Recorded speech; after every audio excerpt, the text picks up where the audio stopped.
সবজি বাজারের দাম তো আমাদের আসলে নাগালের বাইরে।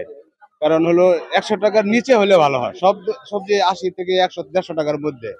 আমাদের যে বাজেট, এই চাকরির যে বাজেট, চাকরি করে শত উপার্জন করে আসলে সংসার চালানো খুবই কঠিন। আমরা চাই বাজার নিয়ন্ত্রণ রাখুক এবং সিন্ডিকেট বন্ধ করুক।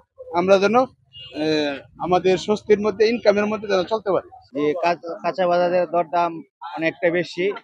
আমরা কাঁচা বাজারের দরদাম আরো কম প্রত্যাশা করি। দামের ঊর্ধ্বগতি ওইটা আর কি।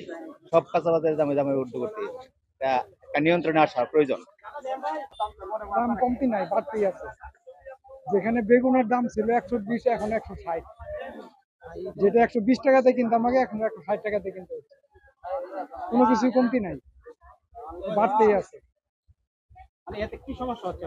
এটা আমাদের সমস্যা না, আমরা স্বল্প আয়ের লোক, মানে এত টাকা দিয়ে বাজার করা আমাদের জন্য খুবই কষ্টকর। আমরা চাচ্ছি সীমিত, আমরা যেন ক্রয় ক্ষমতার মধ্যে থাকে এরকম ধরনের হইলে আমাদের জন্য সুবিধা হয়। এত টাকা খরচ করে বাজার করার মতো আসলে খুবই কষ্টকর ম্যাক্সিমাম লোকের জন্য।